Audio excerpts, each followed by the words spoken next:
Siyanamukela abafundi baka grade 12 ohlelweni lwe-Ithala Edu platform. Ithala, iphendukani kanye ne-Go Digital SA Foundation bajabulela ukunethulela izifundo ezengeziwe ukunisiza kuba niphumelele kwizivivinyo zenu enizozibhala maduzane nje. Sinothisha abanethulela izifundo zika grade 12 zonke izinsuku kusukela ngoMsombuluko kuze kube yiSonto. Zithokozeleni lezi zifundo, nisithumelele imibuzo lapho nidinga khona usizo.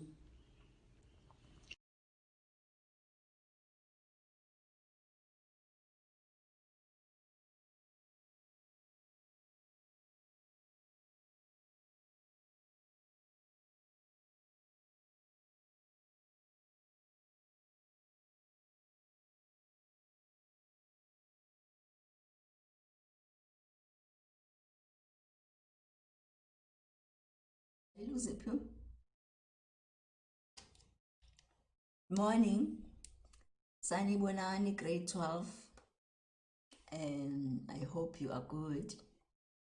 Umamswiyalo, doing English again. Today, senza a part of paper 3. We have done all the essays. Seswenzile wonke ama-essay, sawa discussa, sekukwena ukuthi ukhetha yiphi kwi-exam. Namhlanje ke we'll be dealing with transactional writings. We'll be doing longer transactional writing kanye ne-shorter. Sibuye futhi sithi recap sikhumbuzane. Angithi siyazi ukuthi paper 3 it's 100 marks. Lo 100 marks wethu divided kanjani? 100 marks u50 marks. Paper 3 weight is 100 marks, siyazi lokho. And siyazi ukuthi u50 is for essay. Whatever essay leyo zoyikhetha. And then u30 marks owe longer transactional writing. Owe longer transactional writing.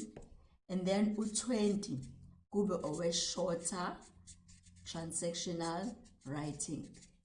And then masisihlanganisa go 3, it gives you lower 100 marks for the exam. So we have done the essays, swenzile ama-essay. Namhlanje ke so besibheka lo 30 marks nalo 20 marks ukuthi siuthola kanjani kwi-longer and shorter transactional writing. Okay, masikhuluma ngani longer transactional le ekunika u30 marks. Sikhuluma there is a speech. You are required to write a speech, or uzokwenza obituary. Obituary says usuke kukhulunywa ngomuntu ongasekho, or mhlamba ama minutes for i-agenda, or ubhala i-report, or i-dialogue, noma i-interview. All right. So kwesiqale sibheke ke la kwi-longer transactional writing. Sibheke when you write a speech, writing a speech.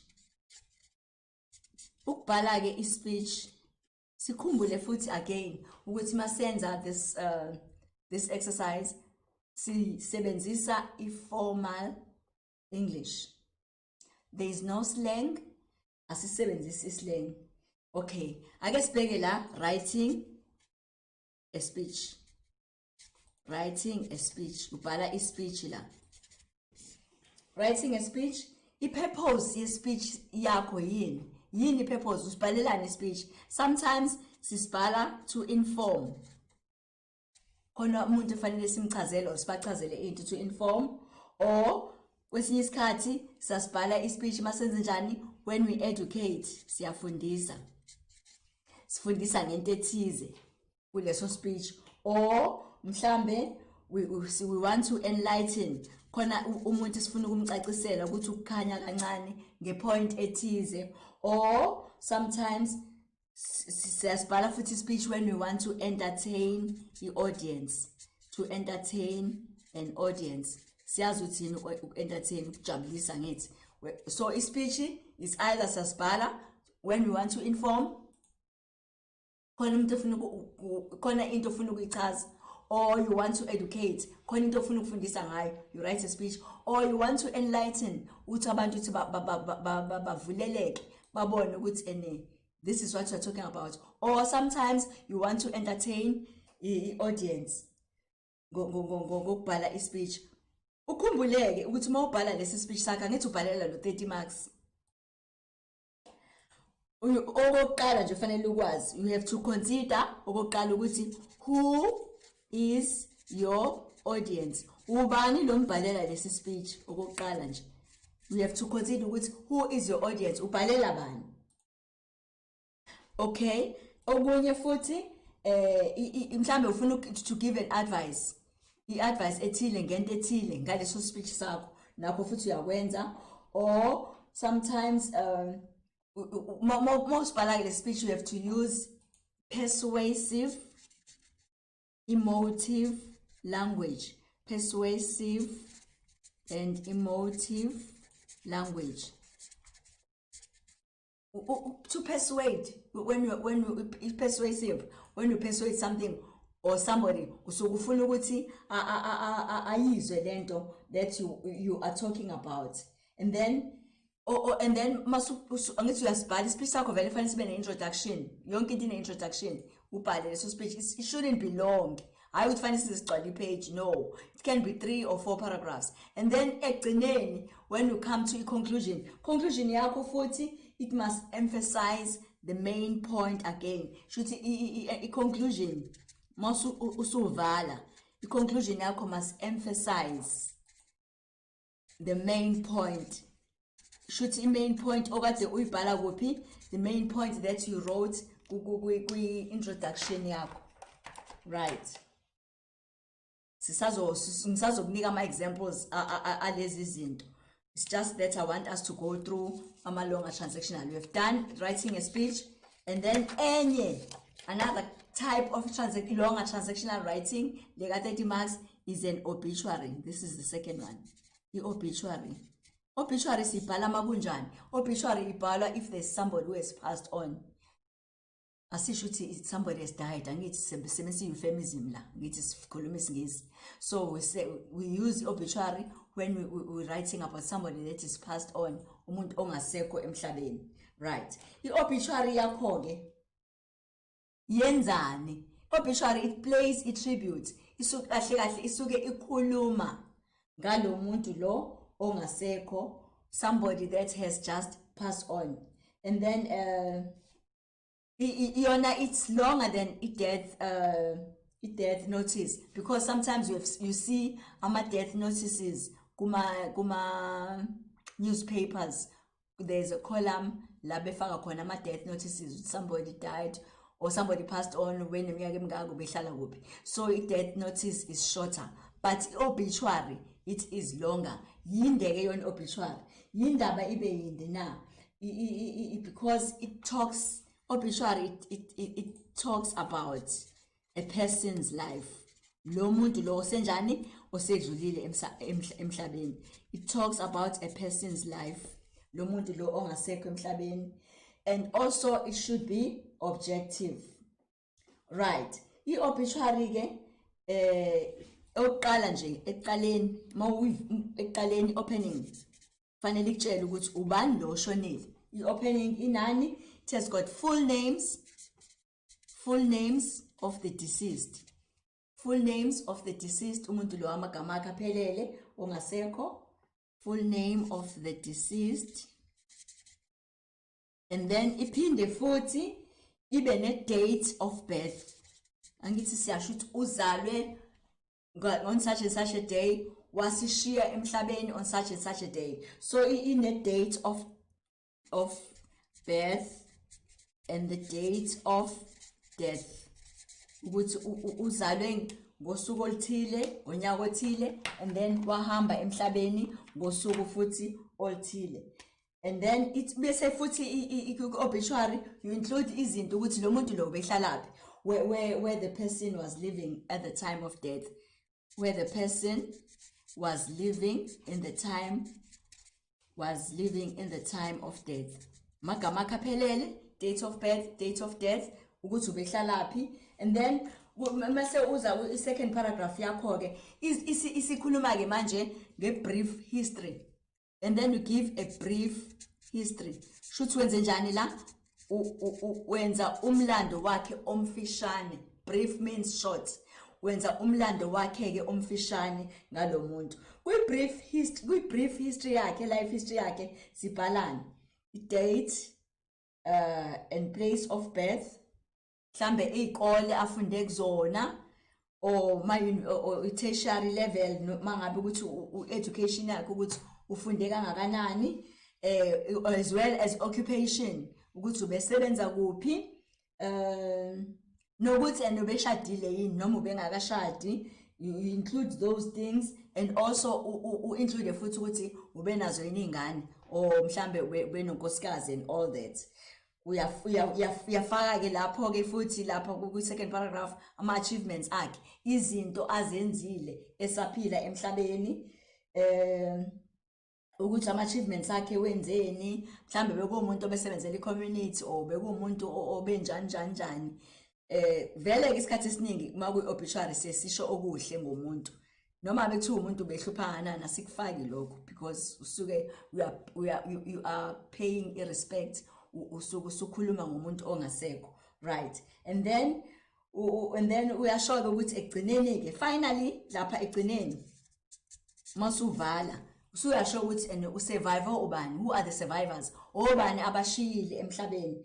It could be the wife mawukuthi umuntu eshadile, or if it's a husband eshonile, it could be the wife. If it's the wife, it's the husband eshile nengane. Finally uyachasha ukuthi abantu ama survivors or ama siblings, abantu bakuba abasele bekusibani bangaka, nama details kuyafaka ke e-service ukuthi umncwabo wakhe uzoba mhlambe chapel ethile or sontweni ethile ngesikhathi esithile and all that. And then egcineni ke usuyaduduza ke. Usually abantu bayibafake ke lapha egcineni kwi-obituary sometimes i-verse from the quote, i-verse from the Bible esho ukuthi kwi-conclusion a message of condolence. Last egcineni ke i-message of condolence last siduduza khona. And then Bible quote ke mhlambe i-verse elithile from the Bible ukududuza umndeni. Right, we are done with obituary. Now we are doing agenda nama minutes number 3 lo. All these are longer transactional writings. I-agenda isikhathi esiningi mhlambe uzothola ukuthi ku-exam you might be given ama minutes, bakunika ama minutes ku-exam, and then bese bethi wena into ozoyenza fanele wenze ini. You are asked to write an agenda. They give ama minutes, and then bese bethi yenza i-agenda. I-agenda ke, how do we do it? Masenza i-agenda senza ini la? I-agenda ikhuluma ngama list of matters, izinto. It talks about the list of matters to be discussed, ezizokhulunywa ngazo kuphi emhlanganweni, to be discussed at a meeting. Okay, there's going to be a meeting, then the agenda ke izoba kanje. Yini agenda? I-agenda are the list of matters, izinto that are to be discussed, ozoxoxwa ngazo kuphi at a meeting, right? And then ima kanjani ke agenda? Agenda umuntu isikhathi esiningi olapha phambili is the chairperson. Angithi kuba uchairperson okuyena osihlalo, bathi usihlalo ngesizulu. There's a chairperson, and then bese kuba secretary unobhala obhalayo othatha ini ama minutes. All right, uzothola ukuthi ke agenda yakhe izoma kanje. Kokuqala, into yokuqala nje fanele wenze njani uchairperson, usihlalo enze njani, amukele abantu. The chairperson welcomes the members. Lo umsebenzi kabani kasihlalo. Chairperson welcomes, angithi usuwenza agenda yakho la. Excuse me. Chairperson welcomes all the members in the meeting. Uma eseba welcomeile ke uchairperson bese kwenzekani, and then esekuba khona angithi there are members that have attended this meeting. So we are welcome, and then bese ke kuba mention the people that are present. excuse me, the people that are present in the meeting. Abantu abakhona emhlanganweni. And then bese-ke isikhathi esiningi uthola ukuthi uma kune meeting, mhlambe kusuke kuyi-follow up meeting, kade ikhona enye meeting. Le meeting inikeze mangabe kune meeting, there should be minutes abhalwayo ukuthi this is what took place ku-meeting it is. So mase be acknowledge abantu that are present. And then ke sekufundwa ke if ukuthi bekune meeting enama minutes, and then secretary unobhala wenzani, secretary has to read afunde ama minutes, secretary ufunda ama minutes of the last meeting, right? Mase waqedile ama minutes mhlambe ke bese kuthiwa kubuzala ukuthi zikhona ezivukayo ema minutini ezivukayo ke we call them matters arising. Matters arising uthi khona yini mhlambe okuvukayo ema minutini, and then bese kuba ke mhlambe uthola ukuthi after that there are going to be new matters. Khona ezinye izinto kufanele zenjani ziphinde futhi zidiscusswe, new matters to be discussed. After seqedile, and then bese bakhona ugeneral ke sekukhulunywa nje under general ukuthi mhlambe discuss this and this and this. Then maseqediwe ke lapho bese ku decidewa ke on the date of the next meeting ukuthi ke i-meeting ke elandelayo izoba nini, and then bese kuba i-closure sekuyavalwa ke usuphelile ke umhlangano. That is how you write the agenda. Right. Elandelayo kwi-longer transactional writing, we are going to talk about writing a report. Writing a report. This is number 4. Writing a report. Yini report? Usuke ureportani. I-report is a factual account, into enzekile of something that happened. But it's a fact, it's factual because into enjani enzekile. Factual account of something that happened. Wena uniki report ngento enjani the eyenzekile that happened. Bese kuthiwa ke bhala ke wena i-report ngaleyo nto. All right. Yini i-aim? I-aim ye-report wenze njani? Usuku communicator i-information. Uhambisa information kodwa information yakho leyo uhambisayo fanele ibe as accurate as possible. Hambisa into okuyiyona yona. Reporter something that has really happened. Okay. Ama facts akho, before you buy the report akho, ama facts akho fanele you have to have ama facts. Ama facts amaqiniso. The facts must be relevant. Akube ama facts are relevant, must be relevant. Aphinde futhi abe accurate. Ungaqamba manga. Bhala into okuyiyona. Your facts, get your facts together before you write that report. Okunye futhi i-report yakho ungayibhala in a point form. It can be written in a point form. Njengoba usukubhala summary ngithi nayo sibhala in a point form. So ne report yakho can be written in a point form. Should point number 1, your report is this is what happened. Point number 2, that is allowed. Okunye ke gada futhi ukuthi i-report yakho does not contain unnecessary information. Fanele ubhale into okuyiyona. It should not contain information that is unnecessary. It should not contain unnecessary information. Akube information that is relevant. Into enjani eyenzekile. And also it should be objective. Ungafaki imbono yakho. It should be objective, not subjective. It should be objective. Should be objective.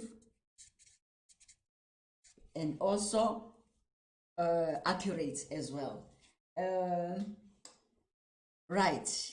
That is a report. Sazokunika ama examples. Bese ke kuba i-dialogue. Dialogue is also part of the longer transactional writing. I-dialogue yini dialogue? I-dialogue la kusuke khona khona abantu abawu-2. Angithi makhuluma umuntu oyedwa is a monologue. Mono means one. Dialogue means 2. All right. So i-dialogue is a conversation.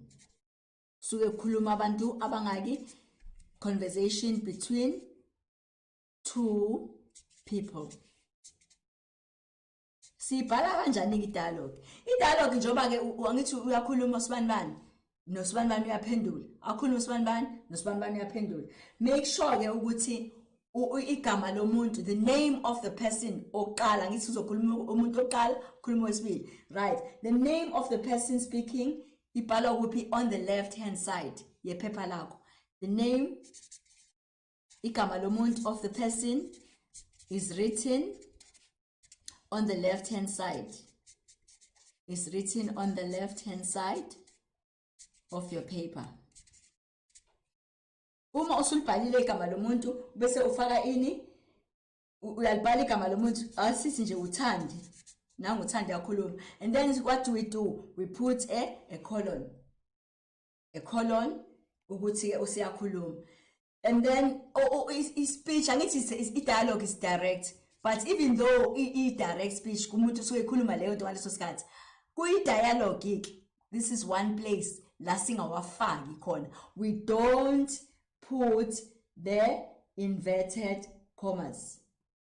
Direct speech, but no inverted commas. It is a direct speech. Uyakhuluma usibanibani, but we don't put the inverted commas. Okunye ke futhi kuyi-dialogue, uzokhuluma uthandi, uyifake i-colon, ungawafaka ama-inverted commas, and then you skip a line.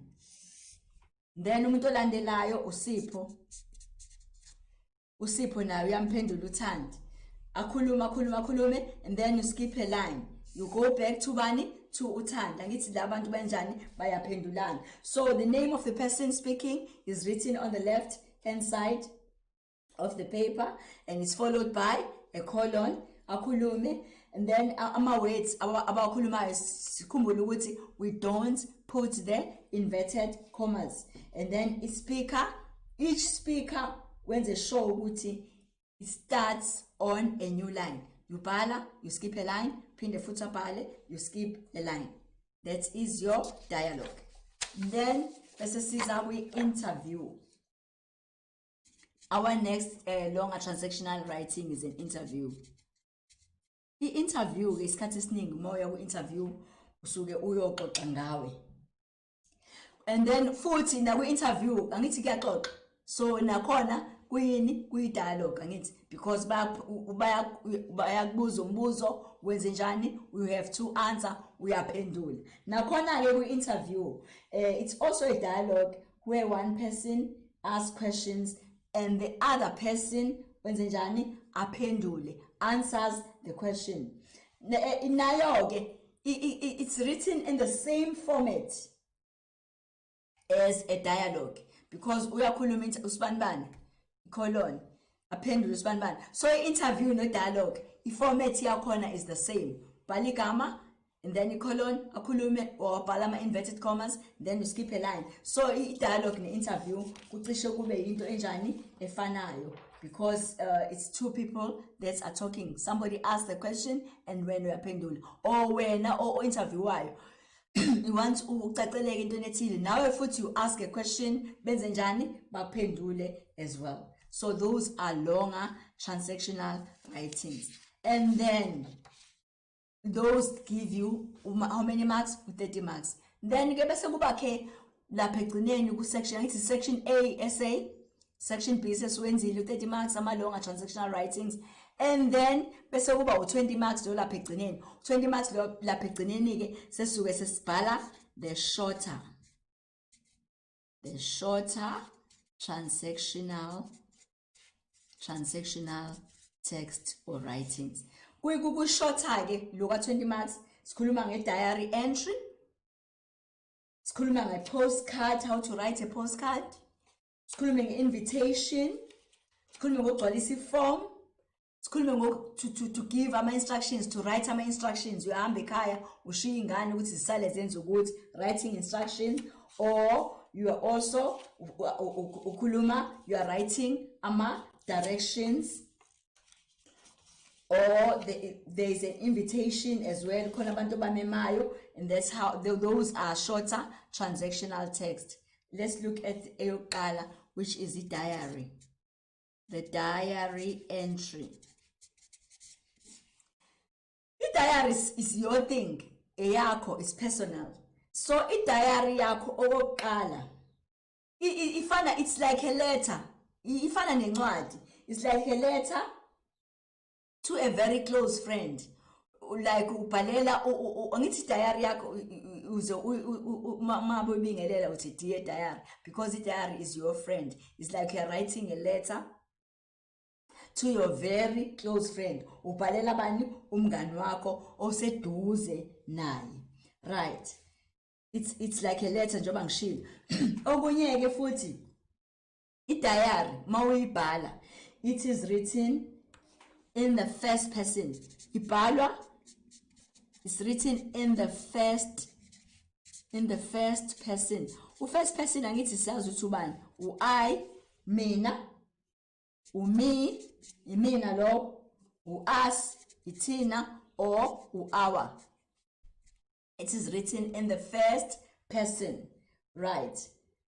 And then when it comes to tenses, you can use all the tenses, because sometimes ukhuluma nge past or ukhuluma nge present. So all the tenses, we can use all the tenses. Awukho obliged, awuphoqelekile ukuthi uzobhala nge past tense. Excuse me, because sometimes kwi diary yakho ubhala ngento eyenzekayo nini njengamanje.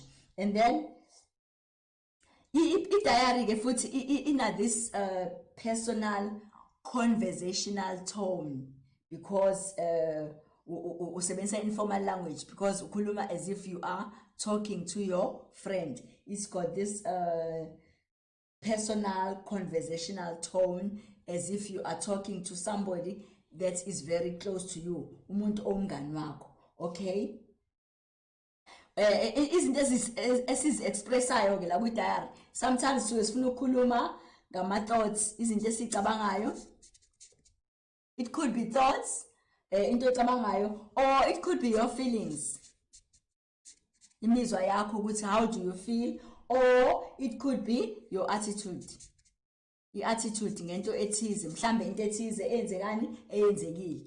Right. I-diary entry yakho ke, it should have a date. I-date sibhala on the right hand side lapha eceleni, like today, namhlanje umhla kabani? Mhla ka-17 kubani? October, and then 2020. You have written your date, and then you skip a line, and then ukhuluma ne-diary angithi. Then so address diary yakho, uqala uthi dear, after you skipped a line, dear diary, uyayibingelela diary yakho, dear diary, and then ke usuyasho ke a sequence of events ukuthi ufuna ukukhuluma ngani. Sisazowenza mhlambe ama scenario athize ukuthi i-diary yakho. Kwesinye isikhathi ke what they do ku exam, uzothola ukuthi bathi abasho ukuthi bhala 1 entry diary, mhlambe bazothi write 2 entry diaries. Eyoqala mhlambe bazothi how you felt about something before. I-diary should ina 2 days ke leyo, 2 days should before and then after. Mhlambe you're supposed to go to an interview ngiyalinganisa, and then write a diary about your feelings before you go to the interview. And then uyabhala ke lapho first diary entry, 2 diary entries, how you feel. Mhlawumbe uyabhala ukuthi ngithukile, angazi kuzokwenzekani nani. And then bese bethi ke bese ukuthi esibili ke manje bhala ke futhi diary entry after.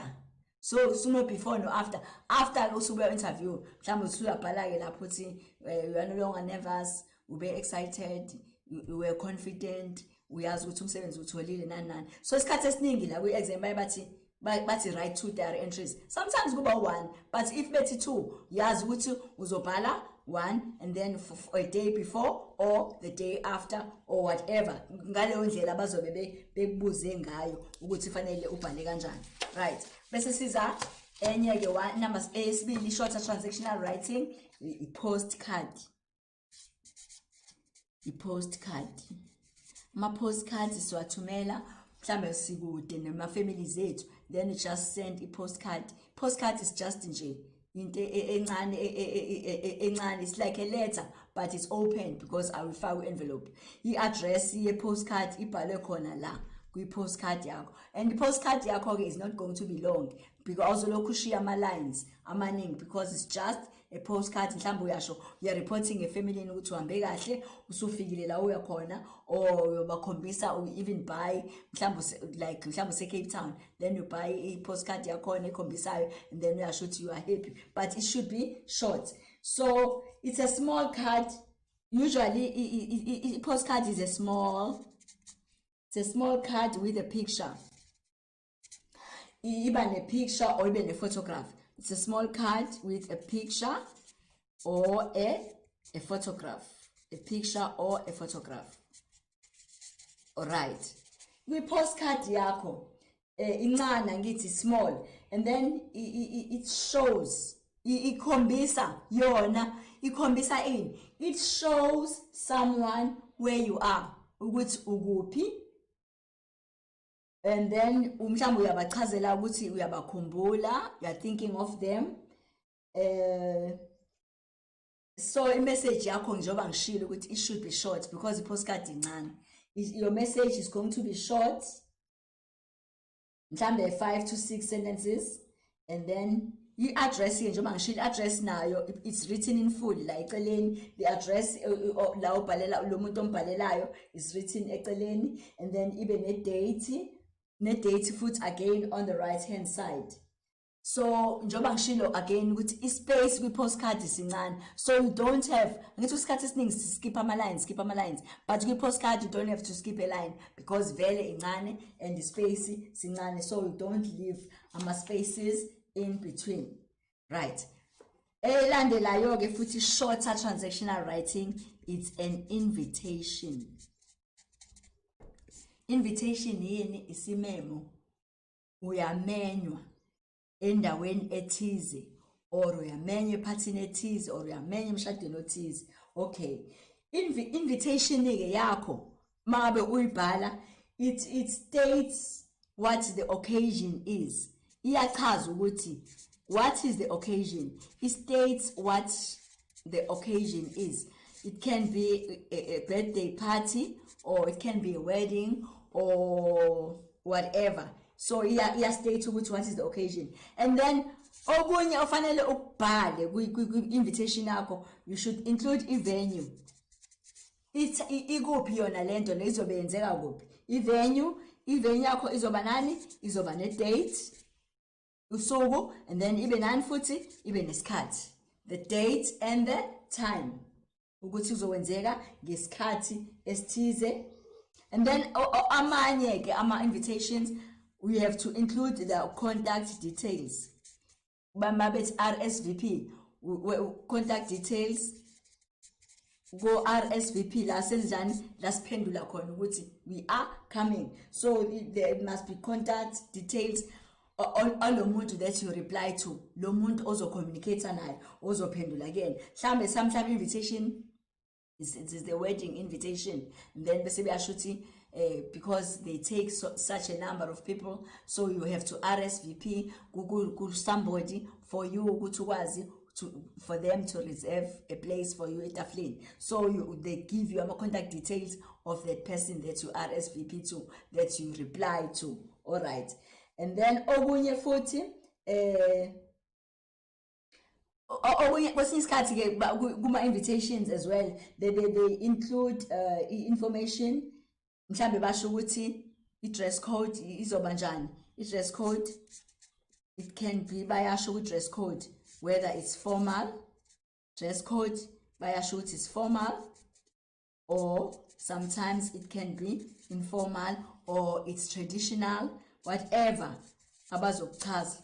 Or mhlambe you have to wear a traditional clothing. So it informs you la invitation ukuthi what is it that oya kuyona ikuphi ingasikhatsini, and then kwesinye isikhathi ke kwamanye thola ukuthi, and they even include ukuthi what people should bring.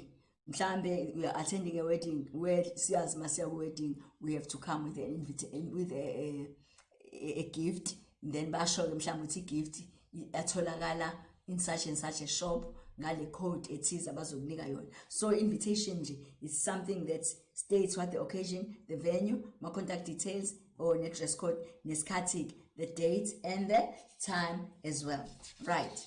Then any foot is shorter transactional is when we fill our forms. Filling the forms. Masgcwalisa ama forms. Filling the forms.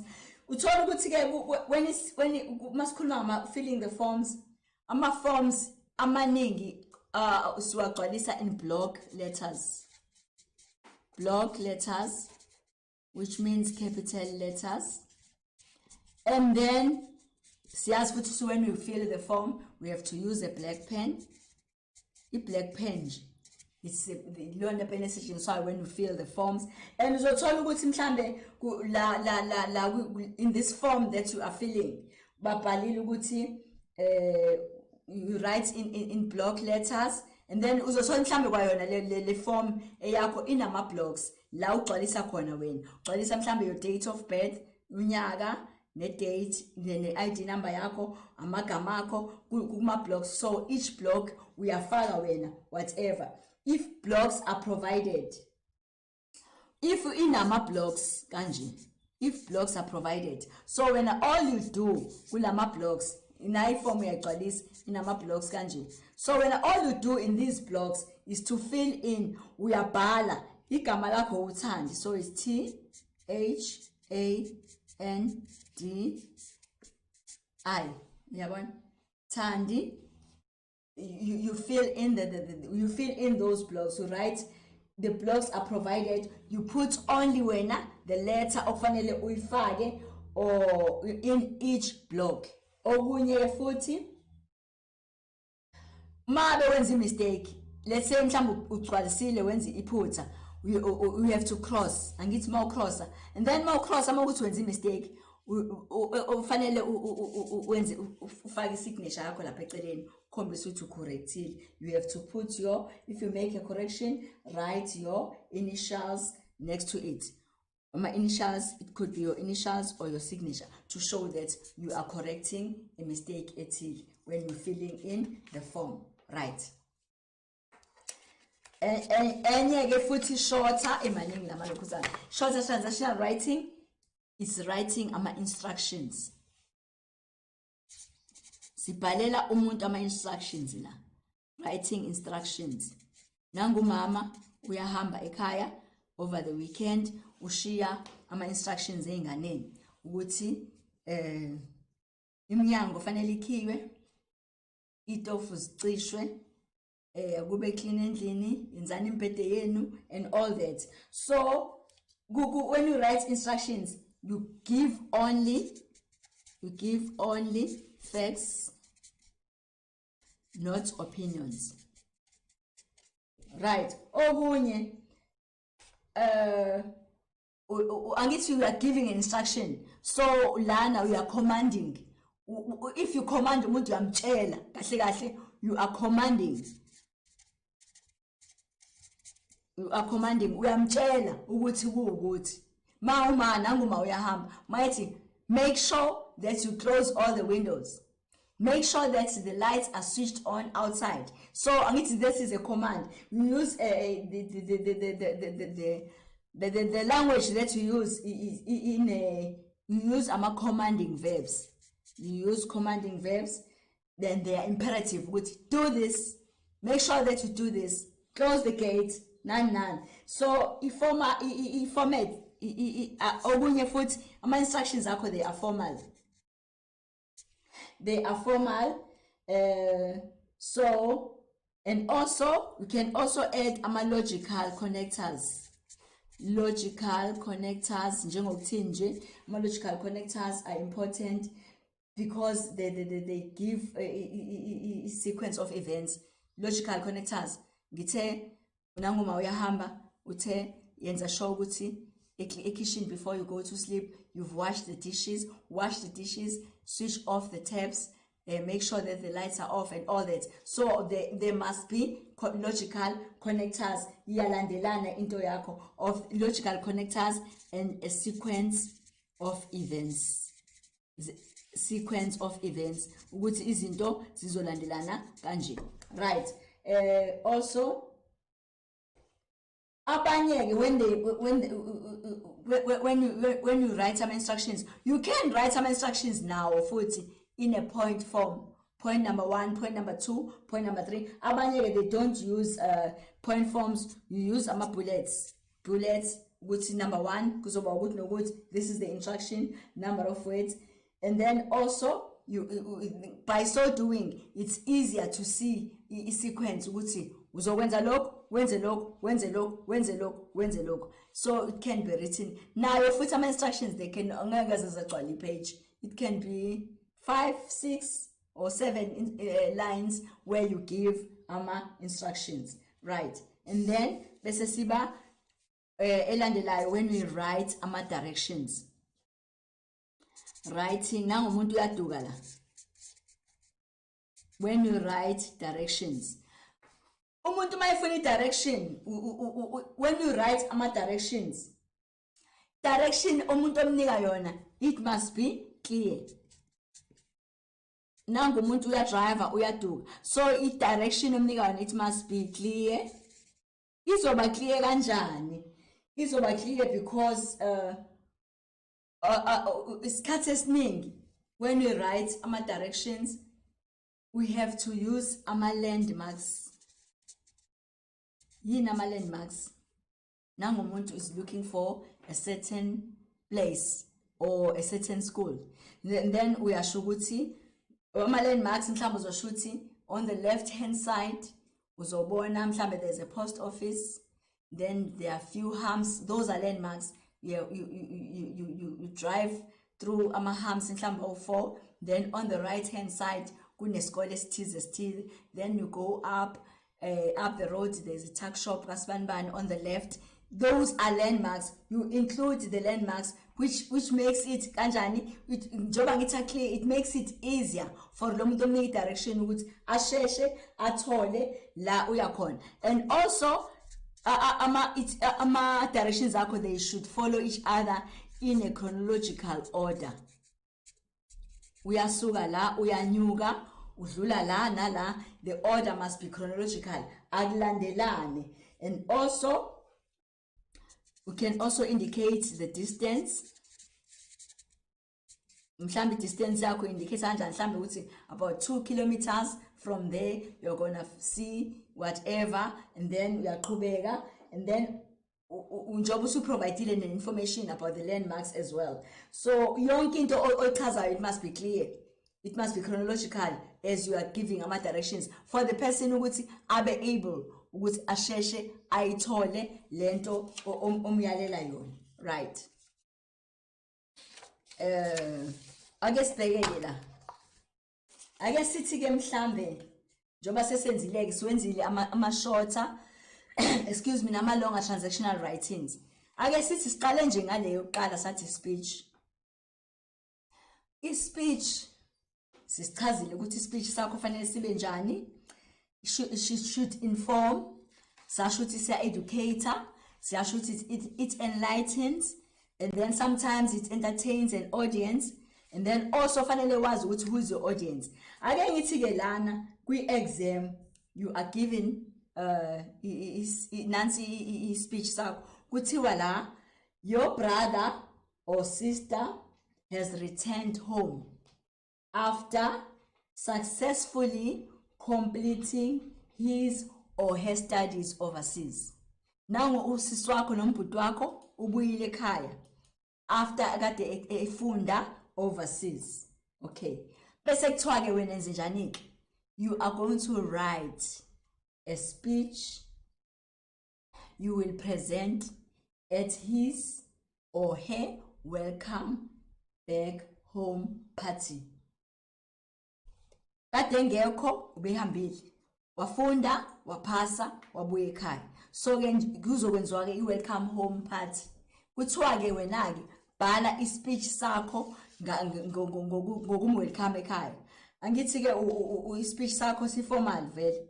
So i-audience yakho la uyazi ukuthi audience is abantu, is people that have come to the party, it's members of the family and all. So i-audience yakho uyayazi lapho ukuthi obani. And also okunye futhi okubalekile ukuthi uzovula kanjani. Mhlambe i-speech sakho uzosivula uyamcongratulate for ukuthi uhambile for so many years, and then azange aza waste isikhathi sakhe, she or he came back having achieved ukutholile kade khambele. So you just want to say as a family or as a friend you congratulate her, and then you feel ukuthi mhlambe he or she has inspired so many ezinye ingane nazo sezithandile zenza njengoba enzile. So your speech should be formal, is short as well. Awubhali into eningi. Speech is sokuthi uyamwelcome ekhaya to this party. Or mhlambe they will give you, mhlambe kungabike less, mhlambe they will say you have been asked to deliver a farewell speech on behalf of the grade 12 learners. When mhlambe with class rep, you have been asked by the principal of the school to deliver a farewell speech on behalf of the grade 12 learners at your final school assembly. Write out your speech. Lapha ku-assembly, my grade 12 learners, when you've been asked ukuthi ubhale a speech, a farewell speech to your fellow learners, or maybe you might not even be doing grade 12. Mhlambe went to grade 11 or whatever, but ubhala this farewell speech. Usuyazi ukuthi i-speech sakho sikhuluma nalama grade 12 learners. These grade 12 learners that are going out to the world, to face the world. Abanye, they are going out to work.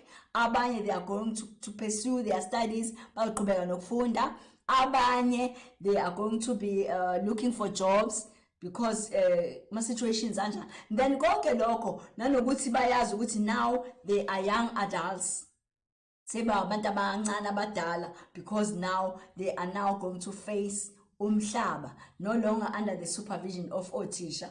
Mhlambe they'll be attending a tertiary lecture ayinasikhathi ukuthi attendile or attendang, but okusala due date ikhona iyafuneka whatever ufanele ukusubmit isikhathi ke lapho usunjani usuzenzela wena, akasekho umuntu ogadile ukuthi hayibo itask ethize ngosuku oluthize, hayibo umsebenzi wami, akasekho umuntu obuza lokho. Wena manje you are a young adult, you have learned to be responsible. That is how you are going to be writing your speech. I'm just giving you ideas, right? And then mhlambe ke sike sakhuluma futhi ngeobituary. Obituary last bhala khona when you send a tribute to a person that has passed on, right? Kuthiwa mhlambe lana, an uncle or aunt who helped raise you has passed away. U-aunt noma umalume okade ekhulisa akasekho.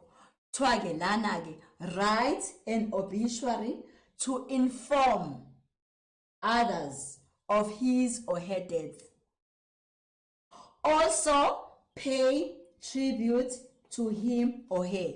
Ubhala ngo-aunt wakho or ngomalume wakho okade ekukhulisa or ekufundisa when your parents were not there. You say he's no longer there or she's no longer there, he has passed on. So when now you are writing an obituary informing others of her passing on or of his passing on, and then also you are paying tribute to her. Ngishilo ke lapha masikhuluma ke futhi obituary sikhumbule ukuthi siyakhuluma ngomlando wakho umuntu, and also amagama akhe, i-date, ama-achievements akhe, i-brief history nje ngaye. Mhlawumbe usuyamenshina ke what izinto ezinhle azenzile ukuthi ube the person that you are today ngaleso sikhathi before ahambe. Oh, all right. Ake siye ke kwi-dialogue.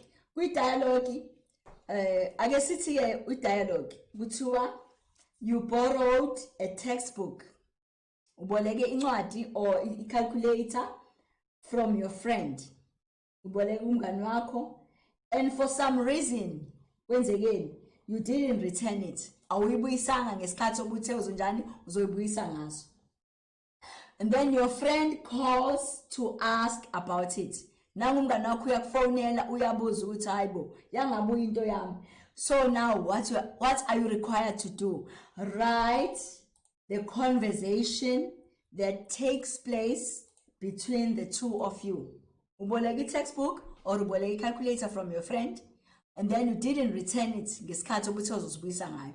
Now the friend has called you because ufuna ukwazi ukuthi kwenzekani. So when you are writing a conversation between the two of you, okay? The conversation ngishilo must khumbula futhi dialogue, igama lomuntu silibhala on the left hand side, senze a colon, sibhala speech sakhe, and with speech sithe asiwafake ama inverted commas because it's direct. And then after sekhulumile lo so and so sathi we skip a line, and then sekuphendula wena. Mhlambe the friend is the one that called. So uzoqala yena umngani wakho athi hello kwenzekani, uyachaza ukuthi hayi whatever, or enye futhi dialogue, you are deeply concerned wena about the problem of litter in your area. La uhlala khona abantu they just dump udoti anyhow anyway. So when you're concerned about a litter problem in your area, okay, so you have decided wena to start a cleaning project. Qaleke ukuthi uqali project yani yoku clean, a cleaning project to address this issue ye littering in your area. However, your friend umngani wakho is trying to convince you, ufuna ukukhombisa wena, that your idea is a waste of time. You are concerned about the litter in your area, and then you decide to start a cleaning up project or a campaign to clean the area. But umngani wakho umxoxelile, your friend utshela ukuthi, however, your friend is trying to convince you that you are just wasting your time. Your idea is a waste of time. Kuthiwa ke lana ke, write the dialogue that takes place between the two of you. When you are concerned in littering in your area, we want to start a project, you clean a project, nangumngani, uthumngani, you are just wasting your time. So write a dialogue that is that goes on between the two of you. Okay, I guess I just chose a few. And then with diary entry again. With diary entry, state diary in a date, full date on the right hand side. And then salutation is dear diary, and then suyabhala ukuthi kwenzekeni. Bathi la ku diary entry, a friend from whom you've not heard in a long time, umngani wakho akade ungamboni isikhathi eside, has recently contacted and asked to see you. Umngani wakho kade wamgcina ukuthi nixoxe nicommunicate nibonane, usekuthintileke and she or he wants to see you.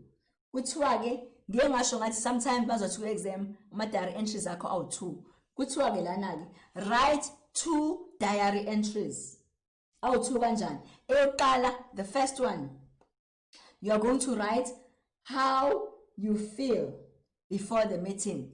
Your friend you haven't seen for a long time is eager, has written ukuthi ufuna ukubona. So write a diary entry, 2 diary entries. Eyoqala, you are going to write the feelings, how you feel before the meeting, before you meet your friend. And then esibili, it's going to be a diary entry about how you felt after the meeting. So you're going to write how you feel before the meeting, and also sumbonile ke manje ama feelings akho usabhala kwi diary your friend with how did you feel after meeting that friend of yours. All right. Or mhlambe kwi diary entry yakho, it's not about a friend, you overheard uzwile oclassmate wakho behleba ngawe. You overheard classmates talking about you. Right. Write a single. If met a single diary entry, single it means uzobhala diary entry njani eyodwa. But if it's two diary entries, so uzobhala awu-2. Lana is going to be one single. Your classmates, you overheard your classmates talking about you. Write a single diary entry expressing how you feel about what they've said. Angazi ukuthi ngathi bekuhleba bebethini ngawe. So uzubhala ubhalela idiary yakho ke la ukuthi how did you write a diary entry explaining how you feel about what they've said. Mhlambe bekwabantu obubathemba and then you thought they were your best friends only to find out ukuthi they were not your best friends. They were deceiving you because they said this and this and this and whatever about you. Or mhlambe kwesinye isikhathi bebengakhulumi kambi ngawe.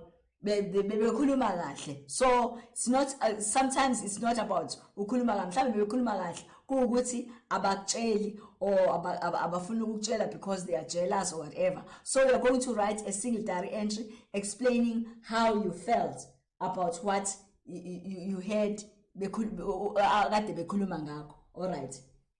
Or mhlambe uzobhala ukuthi your family will soon be celebrating an important cultural occasion. Wena nomndeni wakho nizobe celebrate a certain cultural occasion. Bathi la write 2 diary entries. Eyokuqala describing your feelings before the occasion and also your feelings after the occasion. Before, how you felt, and after ukuthi ukuhambe kanjani umcimbi uhambe kanjani. Okay. The last one must talking about directions. A person has just you meet somebody on the road or he wants a direction going somewhere. Githe which direction is looking for a certain school or a certain institution. Good instruction. Make sure that you include landmarks. It's easier to give instructions when we give instructions like in an urban area, because in an urban area there are so many things. A set of robots. You should pass so many sets of robots, or it can be even if it's not robots per se, but there are shops. You are this shop on the left or on the right as well. And also if it's not in the urban area, it's in the rural area. In the rural area there are no robots. Awekho ama-robots. So into esuke ikhona isikhathi esiningi when sinika ama-instructions or ama-directions, I mean in a rural area, izinto ongalinganisa ngazo yini. Mhlambe ungalinganisa ngeyikole, a certain school on the left, or mhlambe there are post offices khona amaposi, or kunomfula, there's a certain river eceleni mhlambe obhaliwe, or there's a set bhaliwe ukuthi ene kunamahams amangaka ozowadlula. So it's up to you how you write it. But the longer and the short of it, the longer and the short of ilesson namhlanje ukuthi it's so much easier. Usubhalile i-essay yakho, why proofreader wenza yonke into, uyazi ukuthi out of law 50 mhlawumbe nawo 40.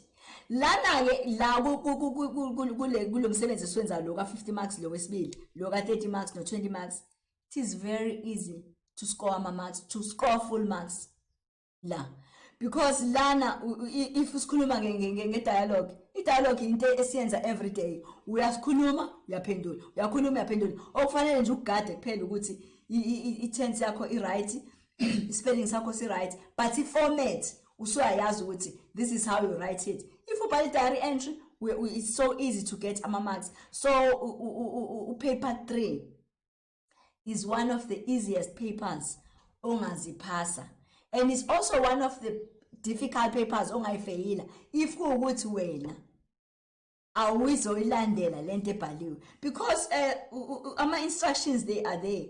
Or it's creative writing. If when we talk creative writing, into esuka wena ozipha, it's unlike upaper 2 la fanele ufunde i-drama ethile or ufunde novel ethile or ufunde poem ethile ukuze ukwazi uphendula ama questions. Lana it's creativity. You are using your own creativity. So uyabhala, uyapasa, you get your marks. So I hope ilesson namhlanje was fruitful. I hope you enjoyile. All the best for the weekend. I will see you next time. Thank you so much. Bye. Siyanibonga ngokufunda nathi. Siyanimema ukuthi nithamele futhi nakusasa. Ningazithola lezi zifundo ekhasini lethu lika Facebook elithi Go Digital SA Foundation na ku YouTube elithi Go Digital SA Foundation. Ziyatholakala na ku Ukhozi FM njalo ngoLwesine kusukela ngo9 kuya ku10 ebusuku. Ningasithola nango WhatsApp kwinamba yethu ethi 068 151 1072. Siyabonga.